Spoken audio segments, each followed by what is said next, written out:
মাঝরাতে কখনো কি আপনার ঘুম ভেঙে গেছে এই ভেবে যে জীবনে তো কিছু একটা করতে হবে?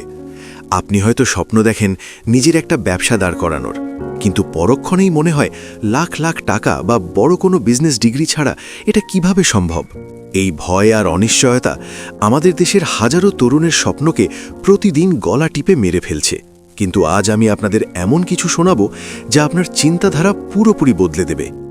ডেরেক সিভার্স নামের এক সাধারণ মিউজিশিয়ান, যার কোনো বিজনেস প্ল্যান বা MBA ডিগ্রি ছিল না, সে তার প্রথম ব্যবসাতেই $22 মিলিয়ন একটি কোম্পানি তৈরি করেছিলেন।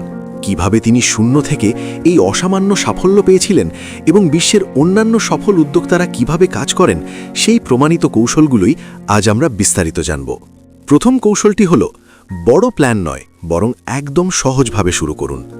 আমাদের দেশের অনেকেই ভাবে ব্যবসা শুরু করতে হলে মনে হয় মাসের পর মাস ধরে শত পৃষ্ঠার বিজনেস প্ল্যান লিখতে হয়, কিন্তু সত্যিটা হলো সেরা বিজনেস প্ল্যানগুলো একদম সহজ হয়। ডেরেক যখন তার মিউজিক সিডি অনলাইনে বিক্রি করার সিদ্ধান্ত নেন, তখন তিনি মাত্র $500 খরচ করে নিজের ওয়েবসাইট শুরু করেন এবং প্রতি সিডি বিক্রিতে মাত্র $4 লাভের একটি সহজ নিয়ম ঠিক করেন। রিচার্ড ব্র্যানসন তার বিখ্যাত ভার্জিন এয়ারলাইন শুরু করেছিলেন শুধুমাত্র একটি বাতিল হওয়া ফ্লাইটের যাত্রীদের নিয়ে একটি ছোট বিমান ভাড়া করার মাধ্যমে। তাই বিশাল মূলধনের জন্য অপেক্ষা না করে আপনার যা আছে তা নিয়ে আজই শুরু করুন। দ্বিতীয় কৌশল হল, পকেট শূন্য থাকলে অন্য কোথাও নয়, বরং নিজেকেই সবচেয়ে বড় সম্পদ ভেবে নিজের উপর বিনিয়োগ করুন।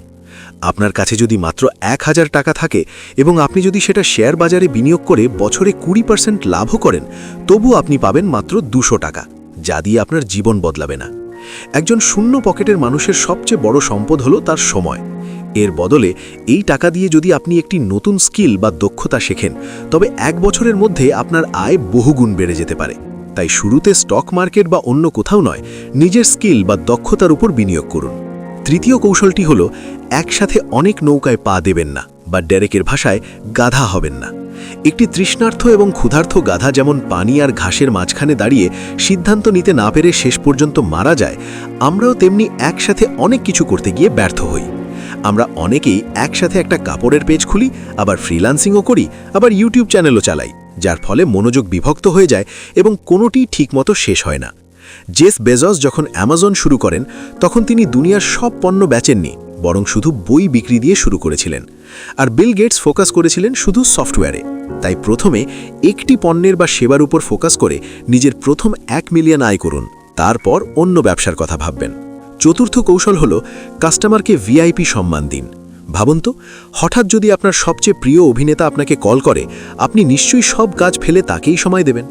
ডেরেকের কোম্পানিতে নিয়ম ছিল, ফোন এলে 2 রিংয়ের ভেতরেই তা রিসিভ করতে হবে, এবং তিনি কাস্টমারদের ইমেল পাঠানোর সময় সিডি বেবি লাভস লিখে কাস্টমারের নাম লিখতেন। আপনি যদি মন থেকে কাস্টমারকে ভালোবাসেন এবং সেরা কাস্টমার সার্ভিস দেন, তারাই আপনার ব্যবসার সবচেয়ে বড় বিজ্ঞাপন হয়ে দাঁড়ায়। নতুন কাস্টমার খোঁজার চেয়ে পুরনো কাস্টমারদের খুশি রাখা ব্যবসার জন্য সবচেয়ে বড় বিনিয়োগ। পঞ্চম কৌশলটি হল, হেল ইয়ে অর নো রুল মেনে চলা।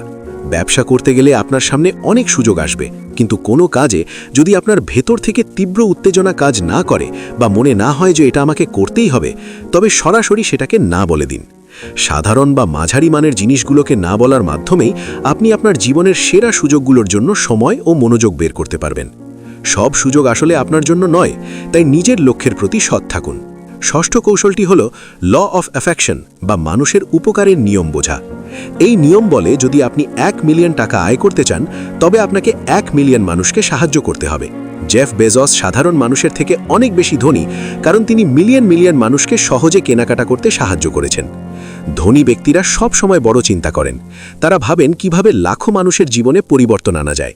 তাই শুধু নিজের লাভের কথা না ভেবে কাস্টমারের কোনো বড় সমস্যার সমাধান কিভাবে করবেন তা নিয়ে ভাবুন। সপ্তম কৌশল হল, ব্যবসাকে নিজের পায়ে দাঁড় করাতে দিন, সব কাজ নিজে করবেন না। ডেরেক নিজেও শুরুতে দিনে 15 ঘন্টা কাজ করতেন, কিন্তু পরে তিনি একটা নিয়ম করলেন, যখনই কোনো কর্মী প্রশ্ন করত, তিনি সবাইকে একসাথে ডাকতেন, উত্তরটা বুঝিয়ে দিতেন এবং সেটা একটা ম্যানুয়ালে লিখে রাখতে বলতেন। কয়েক মাসের মধ্যেই কর্মীদের আর কোনো প্রশ্নের প্রয়োজন পড়ল না, এবং তিনি কোম্পানিতে উপস্থিত না থাকা সত্ত্বেও তার ব্যবসা 8 জন কর্মী থেকে 85 জন কর্মীতে এবং বহুগুণ বড় হয়ে যায়। আপনার ব্যবসাও যেন আপনাকে ছাড়াই চলতে পারে, সেজন্য প্রতিটি কাজের একটি নির্দিষ্ট সিস্টেম তৈরি করুন। মনে রাখবেন, আপনি যদি আপনার ব্যবসা 1 বছরের জন্য ছেড়ে যান এবং ফিরে এসে দেখেন ব্যবসা আগের চেয়েও ভালো চলছে, তবেই আপনি একজন ঠেকার বিজনেস ওনার। নবম কৌশলটি হল কাজ শুরু করে দেওয়া, পারফেক্ট প্ল্যানের জন্য বসে না থাকা। ধনী ব্যক্তিরা সুযোগের দিকে ফোকাস করেন, আর গরিব মানসিকতার মানুষ সব সময় বাধা বা সমস্যার দিকে ফোকাস করে। ডেরেক সিভার্স প্রথমে শুধু মিউজিক সিডি বিক্রি করার জন্য একটি সাধারণ ওয়েবসাইট খুলেছিলেন। পরে কাস্টমারদের ফিডব্যাক শুনে তিনি পুরো সাইটটিকে একটি অনলাইন স্টোরে রূপান্তর করেন। আপনি কখনোই আগে থেকে পুরো রাস্তা দেখতে পাবেন না। কাজ শুরু করুন, ভুল করুন এবং কাস্টমারের ফিডব্যাক নিয়ে ব্যবসাকে আরও উন্নত করুন। নবম কৌশলটি হল ধারাবাহিকতা বা কম্পাউন্ড ইফেক্ট ধরে রাখা। যখন আপনি নতুন ব্যবসা শুরু করবেন, তখন প্রথম কিছুদিন বা কিছু মাস হয়তো কোনো ফলাফলই দেখতে পাবেন না। একে বলা হয় ভ্যালি অফ ডিসঅ্যাপয়েন্টমেন্ট বা হতাশার উপত্যকা। একজন কৃষক যেমন আজ বীজ বুনেই কাল ফসল কাটার আশা করেন না, বরং দিনের পর দিন পানি দিয়ে গাছের যত্ন নেন, ব্যবসাও ঠিক তেমনই। প্রতিদিন নিজের ব্যবসাকে মাত্র 1% উন্নত করার চেষ্টা করুন।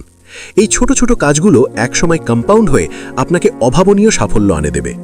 চূড়ান্ত জয়টা আসলে টাকার অঙ্কে নয়, বরং এই পথ চলায় আপনি কেমন মানুষে পরিণত হলেন তার উপর নির্ভর করে।